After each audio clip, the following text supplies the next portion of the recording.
Welcome to the Real News Network. I'm Paul Jay in Washington. In Iran on Sunday, more protesters hit the streets to find walls of policemen attempting to stop any kind of demonstration. Still, people demonstrated in Tehran and across the country in various sizes of protests. Now joining us to talk about what happened in Iran and a bigger question, how the uprising in Egypt is affecting the politics of Iran, is Hamid Dabashi. He's a professor of Iranian studies at Columbia University. He's host of The Week in Green, a weekly online program about the Green Movement in Iran. Thanks for joining us, Hamid. Thanks, Paul. Thanks for having me. So let's start with what happened on Sunday. Well, this was a rally that was called for the first time by a committee that is associated with Mr. Mousavi, but is no longer based in Iran. In fact, is based, nobody knows, in the internet. It was called to commemorate the seventh day passing of two young men, Saneh Jaleh and Mohammad Mukhtari, who were murdered point blank on the 14th of February, when Mr. Mousavi and Mr. Karoubi had called for a demonstration in solidarity with the revolutions in Tunisia and Egypt. It was an exceedingly brilliant move because it forced the hand of the Islamic Republic that evidently supports these revolutions, but the fact is that represses its own people. On the 14th of February, masses of tens of thousands in Tehran and other cities participated and faced brutal repression by the security and military apparatus. And then on Sunday, the same event happened, but this time it was not concentrated on any major square or a highway or a street, but it was actually scattered throughout the city of Tehran. But most significantly, people in Shiraz and Isfahan and Rasht and Kurdistan in particular joined the demonstrations. So talk a little more broadly. What's your sense of how the Iranian people are receiving the news of what's happening in Egypt and their own president's support for it, supposedly? Exactly. If you recall, Paul, this movement began back in June 2009 and went through a succession of massive rallies until February 2010.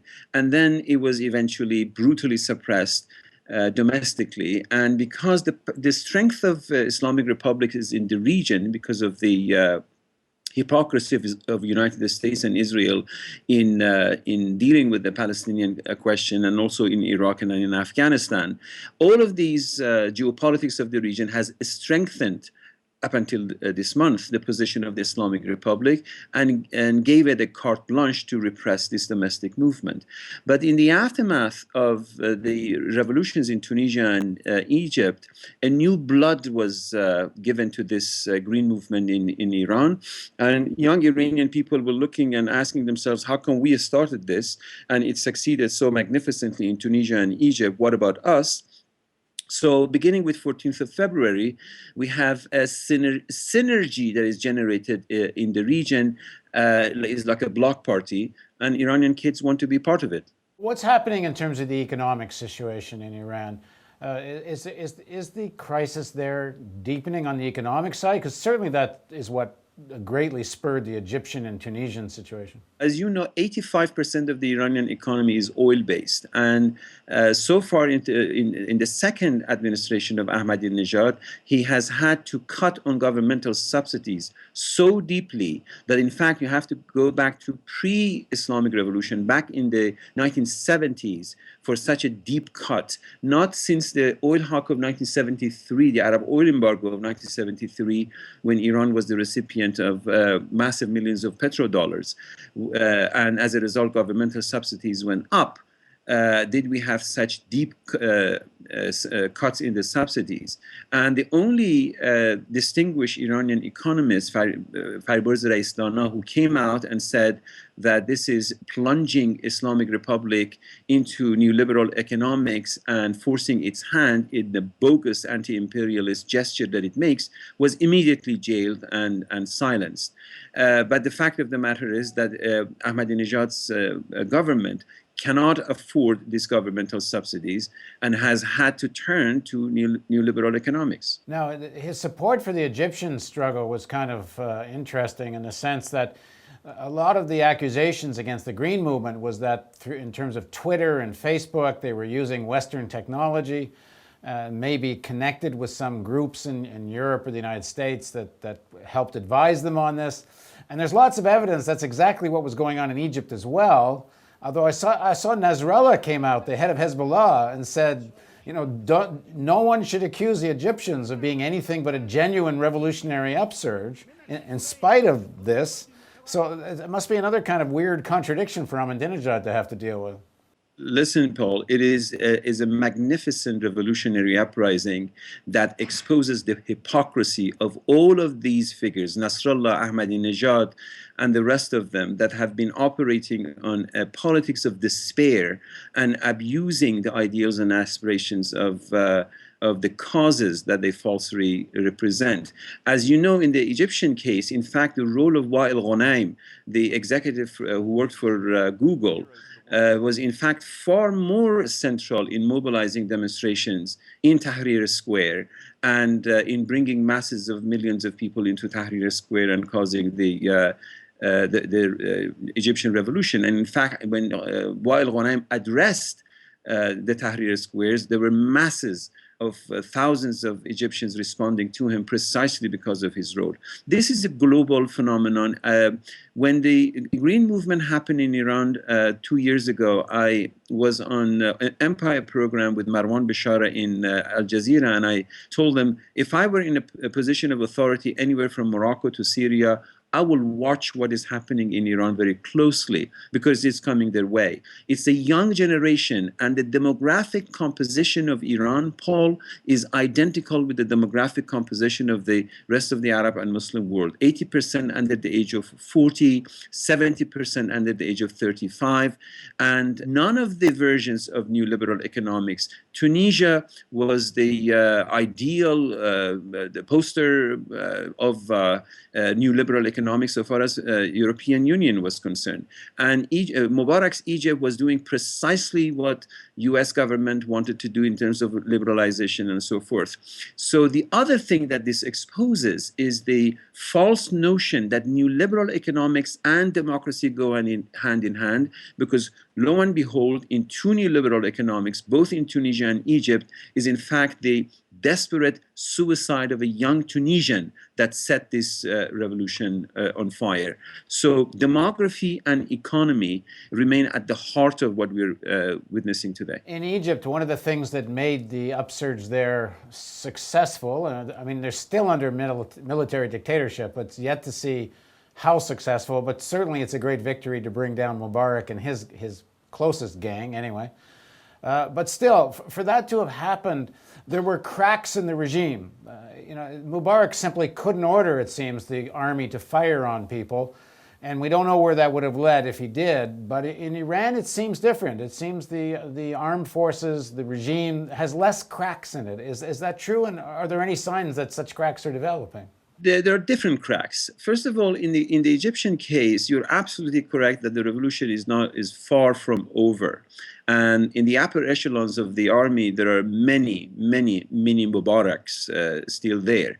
Second, because of the masses of millions of dollars that U.S. gives to Egyptian army, I believe President Obama's administration micromanaged a transition, forced, in fact, Mubarak said in so many words, forced Mubarak out of office for a quote-unquote peaceful transition. Now, we have been witness to this peaceful transition. Of course, thousands of Egyptians were brutally attacked by Mubarak security apparatus.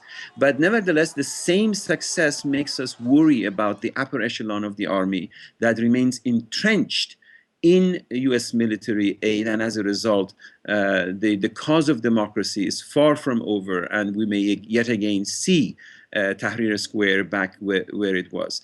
But the cracks that you mentioned in the Egyptian army, we have it in the political apparatus of the Islamic Republic. In fact, over the last year and a half, we have been witness to an implosion of the Islamic Republic so far as its, if you consider Mousavi was the prime minister for 8 years, Khatami was president for 8 years, Karoubi was the speaker of the House, and when you have chance of death to Mousavi, death to Karoubi, death to Khatami from the Iranian parliament, what you are witness to the implosion of the Islamic Republic, even within the security apparatus and Pasdaran apparatus, but most importantly, in the ideological apparatus of the Islamic Republic. I think we're witness to this crackdown. So finally, looking forward, what would begin to be a game changer in the balance of forces in Iran?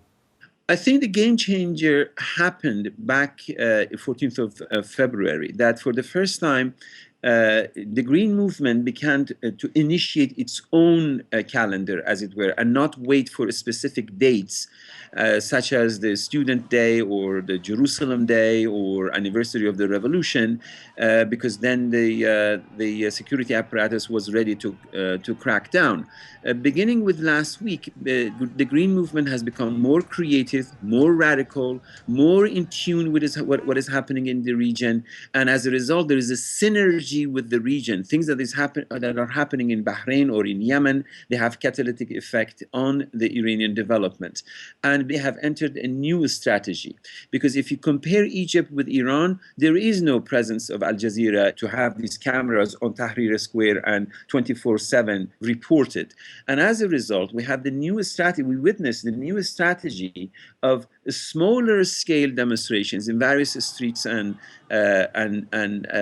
venues, and then they take video clips of this on their mobile phone and send it through the internet and make it available. So in Egyptian case, we had a different strategy, and I believe in the Green Movement we have the emergence of a new strategy, but all in tune with what is happening in region. It is crucial to keep in mind that what is happening is not pan-Arabism, is not Iranian nationalism. It's really a global and regional phenomenon. The Tunisian and Egyptian revolution ennobled the Green Movement by taking it away from the hypocrisy of American newcons who give lip service and as a result discredit the Green Movement, whereas what is happening in Tunisia and Egypt are doing precisely the other way and restoring dignity and credibility to it. Thanks very much for joining us. Thanks, Paul. And thank you for joining us on the Real News Network. Don't forget the donate button, because if you don't do that, we can't do this.